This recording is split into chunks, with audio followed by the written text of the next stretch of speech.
Vathet e bardha, varësia e kuqe dhe bluza e zezë. Ndoshta për kombinime luku nuk jam shumë e aftë, por në fund ditës nuk është kjo puna ime. Puna ime është të sjell video paranormale që ty të merrojnë dhe të mos flini më gjumë.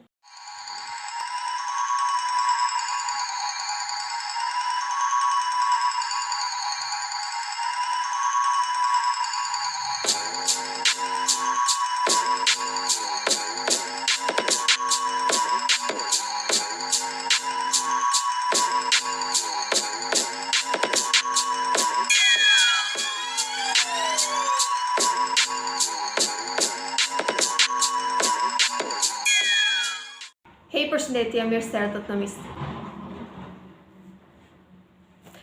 përshëndetje, mirë se erdhët në Misterland. Në tokën e misterit ku ne flasim për histori true crime, paranormale dhe gjëra të tjera të ngjashme. Sot kemi një tjetër koleksion me histori paranormale. Historia e fundit në fakt është bërë virale në rrjetet sociale, sidomos në TikTok, dhe shumë njerëz janë të merruar vërtet nga kjo histori. Megjithatë, këtë historinë do ta lëm për në fund. Do ta nisim me atë historinë që unë e kam zbuluar në 2017 ose në 2018. Për gjithë ata që nuk e njohin, Shane Dawson, një nga youtuberat më të famshëm amerikan, ka qenë vërtet youtuberi im i preferuar. Sidomos kur bën të kështu lloj videosh me histori paranormale. Nuk e di pse kohët e fundit ka vendosur ta mbajë një çik kështu low-key, të mos dali shumë dhe mos flasi shumë për kështu gjërash. Ose e ka ulur çik dozën e gjërave të frikshme që poston. Ndoshta ka pasur ndonjë eksperiencë të keqe, këtë nuk e di. Por le ta themi që videot e tij në vitin 2017-2018 kanë qenë këtu në majën e suksesit. Dhe ishte pikërisht një nga këto videot e tij që në 2017 na tmerroi. Kishte këtë zakon që bënte këto serit, 2-3 video bashkë me një temë caktuar dhe her pas here hidhte edhe ndonjë histori paranormale aty, zakonisht të treguar nga personi që po intervistonte. Dhe në këtë rast ishte Bunny, një tjetër youtuber amerikane, e quajtur edhe Graveyard Girl. Tani për ata që unë nuk e njihja mirë, por pse quaj Graveyard Girl kjo vajza, sepse kjo e nis karrierën në YouTube duke bërë video në varreza. Jo në konceptin si që mendojmë ne që bëhet të gjëra të frikshme, sipas saj ajo thjesht shkonte në varreza sepse i pëlqente t'i bënte shoqëri njerëzve, shpirtrave të njerëzve që kishin vdekur para shumë vitesh dhe nuk i shkonte më kush për vizitë. Në kokën e saj ajo po shkonte si thua për t'i bërë shoqëri. Bunny kishte edhe një fiksim tjetër, vdiste të koleksiononte gjëra të vjetra. Sidomos kukulla. Sa më të frikshme dukeshin kukullat, aq më shumë kishte qef Bunny. Dhe këtë historinë ajo e tregon në këtë episod të videos së Shane Dawson. Bunny tregon që kishte pasur eksperienca paranormale edhe herë të tjera, nuk ishte hera e parë, e megjithatë kjo eksperiencë paranormale e tmerron shumë. Gjithçka nis kur Bunny shkon të vizitojë një dyqan me gjëra antike, po ky dyqani ka një gjë veçantë, pothuajse gjithë gjërat që ka aty kanë ndonjë histori paranormale dhe edhe njerëzit që kanë pasur eksperjenca paranormale. Në këtë dyqan, Bunny gjen një kukull goxha të madhe, jo një kukull të vogël, që dukej ekstremisht realistike. Ajo kështu thotë. Kukullën e quajnë Robertina në nder të një kukulle tjetër që është bërë film, i quajtur Robert. Ky filmi horror në fakt është bazuar në histori të vërteta, mendohet, dhe për nder të kësaj kukullës me histori paranormale, ajo e quan kukullën e vet Robertina. Dhe e merr me idenë ta lërë mbrapa në background të videos që do bënte. Problemi qëndron që natën e parë që Robertina futet në shtëpinë e Bunnyt, fillojnë të ndodhin gjëra të çuditshme. E para atë natë kishte një stuhi të madhe dhe ndodh diçka, do të thënë, probabiliteti që të ndodhte një gjë e tillë ishte shumë i ulët. Një gjethe fluturon dhe shkon dhe blokon atë pikën tek makina e saj që supozohet krijonte këtë rrjedhje, që nëse binte shi të mos grumbullonte në mënyrë që të rrjedhte shiu, kjo gjetja fluturon dhe shkon blokon pikërisht atë vendin. Rastësisht në të njëjtën natë që Bunny merr Robertinën dhe fut në shtëpi. Kështu që e gjithë makina e Bunnyt përmbytet, mbushet plot me ujë.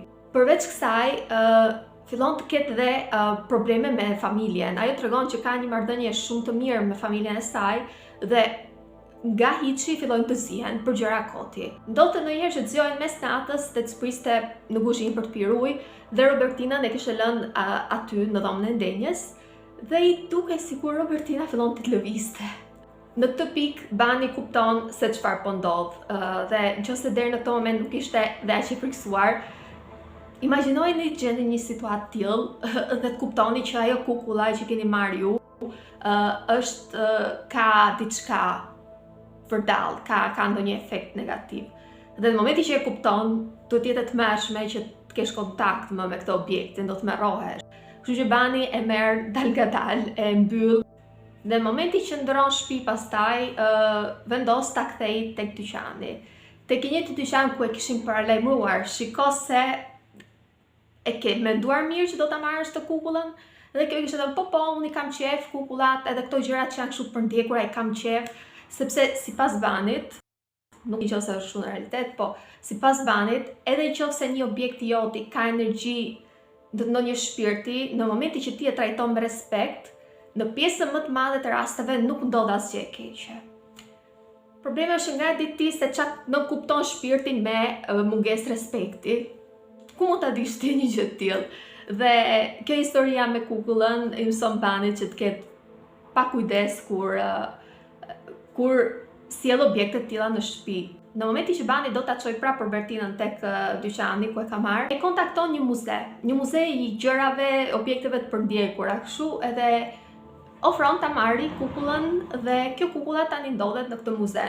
Që keni shumë kujdes kur merrni gjëra dhe i fusni në shtëpi. Historia e dytë personalisht e kam dëgjuar, në fakt nuk e kam dëgjuar dhe futa kot. Historia e dytë e kam lexuar kur kam qenë shumë e vogël. Kanë qenë disa kështu kalendare dikur i jepnin në xhami. Vllai im dikur ka pas shkuar shumë në xhami, edhe ja jepnin edhe libra fetar dhe ky kalendar unë e mbaj mend sepse në anën tjetër kishte, domethënë në një anë një faqe ishte kalendar, në anën tjetër ishte zakonisht ishte një histori. Dhe mbaj mend të historinë që kur e kam lexuar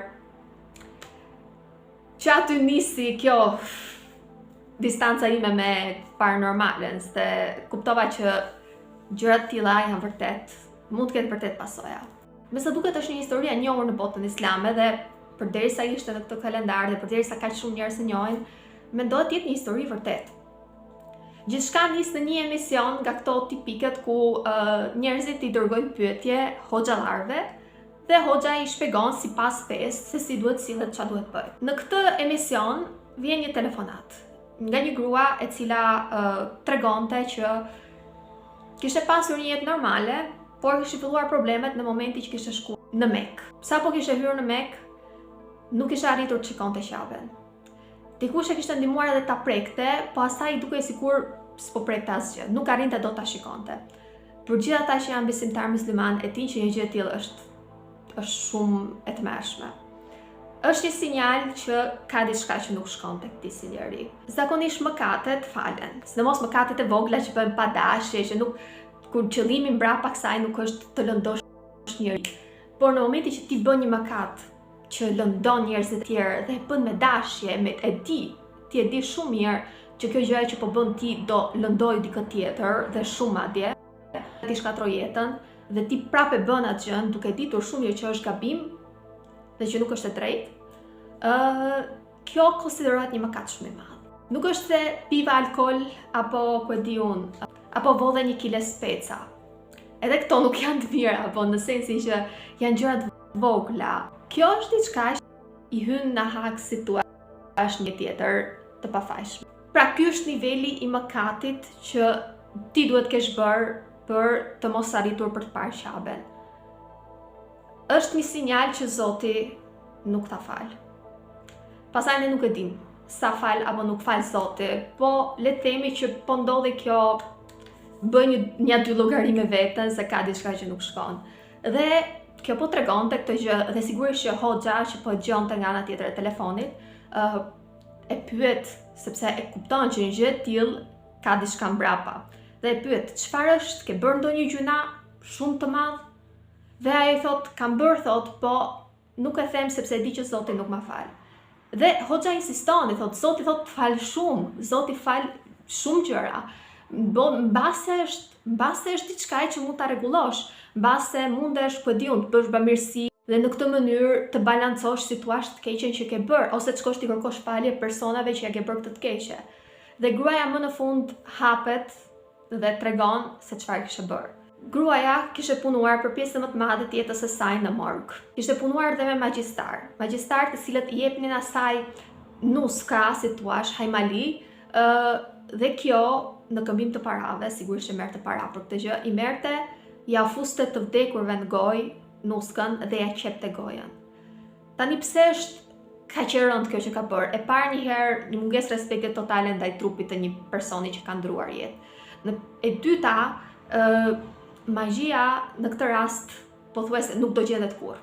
Ka shumë shanse që të mos gjendet më kurrë, se çfarë do bësh, do shkosh t'i hapësh varrin atij tjetrit. Shumë e vështirë për t'u gjendur. Sa që bëhet fjalë për magji, ka diçka të bëjë me varret ose me kufomat, sepse duke e fshehur tek kufoma ose tek varri, është e vështirë për dikë që të shkojë dhe thjesht hapi varrin, se si mund ta bësh një gjë të tillë.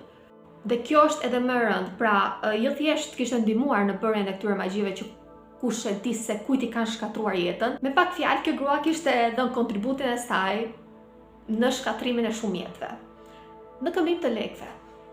Prap këtu kthehemi gjithmonë, domethënë në këmbim të lekëve kjo grua e ka ditur shumë mirë që ajo që po bënte ishte të mërshme dhe ka bërë gjithsesi. Dhe hoxha sigurisht që duhet tregoti sinqert, nuk i dihet pos ma mendja, sepse futet tek ato gjunaj që janë gjunaje të mëdha. Dhe është e vështirë shumë që Zoti ta falë një gjuna të tillë. Dhe mbyll telefonin. Pas disa kohësh vjen një tjetër telefonat. Këtë radhë është një djalë i ri. Dhe djali i ri i thot hoxhës që para disa kohësh ju ka telefonuar një grua dhe ju ka treguar këtë histori. Dhe hoxha e mban mend dhe thot, po, thot, çfarë ndodhi? Dhe djali tregon që ajo gruaja kishte qenë nëna e tij dhe kishte ndruar jetë. Ai tregon çka të çuditshme kishte ndodhur gjatë varrimit të saj. Në momentin që këta kishin tentuar të fusin në arkivolin, gropa që kishin hapur zvoglohej. Zvoglohej dhe nuk i lejonte këta. Domethënë sa në momentin që po tentonin të fusin në arkivolin, gropa zvoglohej akoma më shumë. Njerëzit ishin të mbarruar, sigurisht, dhe thjesht kishin lënë në arkivolin aty dhe kishin ikur duke vrapuar. Sigurisht që ai ishte djali i saj, ishte nëna e tij, nuk e ndjente në zemër ta braktiste. Por në një moment, një figurë e bardhë, një person i veshur me të bardha i afrohet. Ky person shkëlqente dhe i thot, ik, largohu dhe mos e kokën pas. Ai sigurisht që nuk do ta bëjë gjë të tillë, bëhet fjalë për nënën e tij. Por ndjen sikur kushdo që kjo figura që i doli përballë ka një arsye shumë të fortë për t'ia thënë një gjë të tillë, kështu që ikën. Fillon të eci dhe por sigurisht është prapa instinkti që është nëna e tij që ka lënë brapa. Kthen kokën dhe shikon një vetëtim që direkt nga qielli bie mbi arkivolin e nënës së tij dhe e djeg. Dhe flaka është aq e fortë sa këtij, edhe pse ishte me metra larg, i digjet fytyra. Dhe kishte akoma plag nga ajo çfarë kishte ndodhur. Unë nuk e di se kjo është një histori e vërtet, po nuk do të çuditesh. Është e vërtet që Zoti fal, sepse na e thot këtë gjë në të gjitha librat e shenjtë. Dhe është një gjë nëse ne bëjmë gjëra siç u thash që nuk e bindemi Zotit, ose dëmtojmë veten tonë, por kur dëmtojmë dikë tjetër, Zoti nuk mundet të ndërhyjë aty sepse i bie të kundërshtoj veten, sepse Zoti është falës i madh, por në të njëjtën kohë është edhe i drejtë. Kështu që nëse Zoti ty të fal diçka që i ke bërë dikujt tjetër, i bie që ti bëj patricia atij tjetrit. Kështu që çdo gjë që ne kemi bërë njëri tjetrit në këtë botë, herët a vonë do lahen ato gjëra. Sipas fesë islame, në ditën e gjykimit, Zoti do të pyesi personin që ti i ke bërë keq, nëse ta fal apo jo. Por ky personi nuk ka obligimin të të fali. Nëse ajo gjëja që ke bërë ti është tmerrsisht e keqe, ky personi nuk ka obligim të të fali, mund edhe mos të fali. Unë jam gjithmonë shumë e kujdesshme në këtë pikë. Mundohem gjithmonë të mbaj këtë balancën dhe të mos bëj gjëra që mund të dëmtojnë. Jo se unë jam ëngjëll, por unë personalisht jam një person që se unë tentoj, edhe ndonjëherë thjesht mendoj keq për dikë, mua më kthehet mbrapsht. Është punë ditësh ose punë muajsh, mua më kthehet mbrapsht nëse bëj diçka. Edhe nëse nuk është diçka e rëndë, sepse pretendoj të jem njëri i mirë dhe nuk e kam të instiktin të bëj keq të njerëzve, po ndonjëherë edhe pa dashje sikur t'ja bëj, mua më kthehet mbrapsht. Por kjo është tik me dy presa, sepse ashtu siç më kthehet mua mbrapsht, ashtu edhe të gjithë njerëzit që më kanë lënduar në këtë jetë i është shkëthyer diçka. Dhe tani flasim për historinë që ka trazuar rrjetet sociale dhe është bërë virale dhe të gjithë njerëzit tani po e bëjnë meme.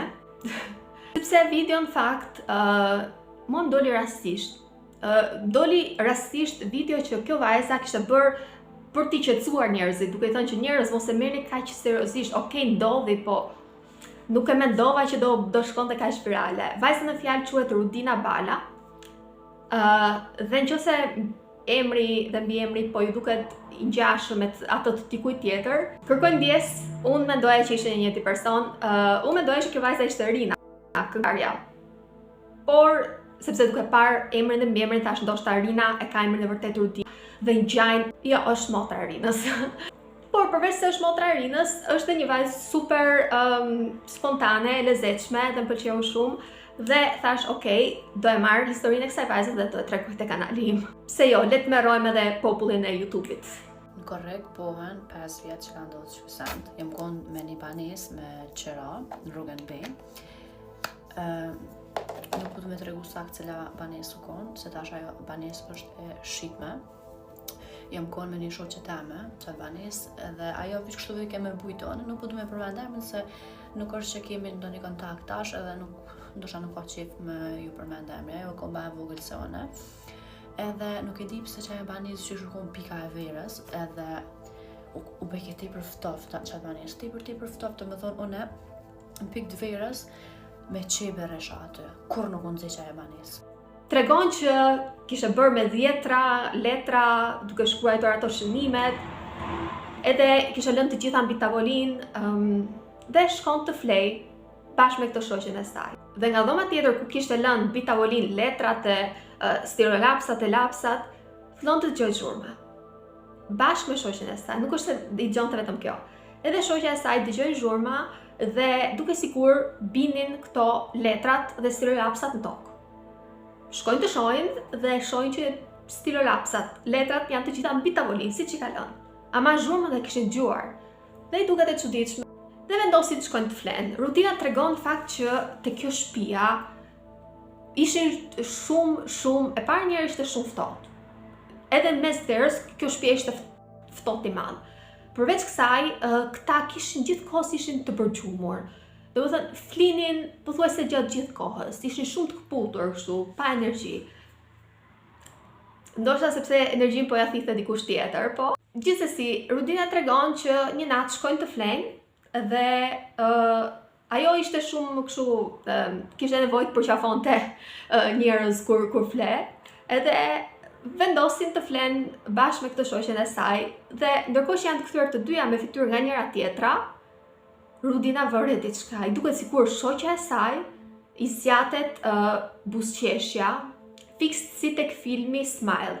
Tani unë nuk dua t'ju tremb, po nëse e keni parë filmin Smile, e dini se ç'a lloj buzëqeshje frikshme është ajo.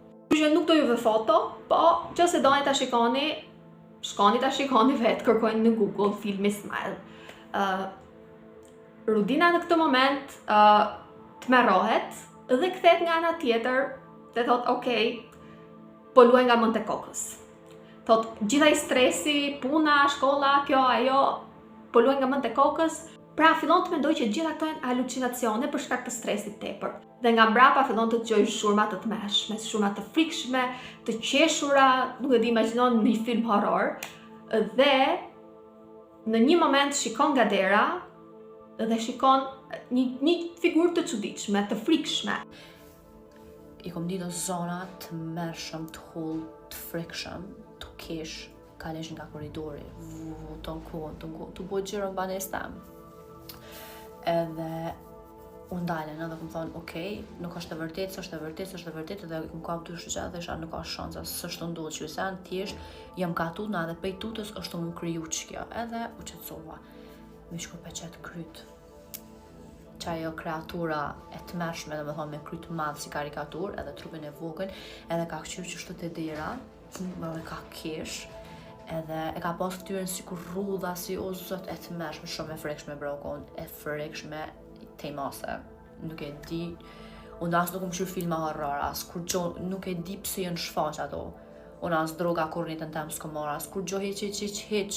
Kur zëhet të nesër në mëngjes, flet me shoqen, edhe shoqja i tregon, thot, shiko, thot, kam pasur një eksperiencë të mëshme, më thot, kështu ka ndodhur, kur ne u afruam që të flinim, për një moment pash sikur fytyra jote bëri atë buzëqeshjen e frikshme të filmit Smile. Thot, u tmerrova, thot, mendova që do mbrisje, mendova që ka që pata. Dhe rutina nga ana tjetër i tregon që edhe ajo kishte parë të njëjtën gjë.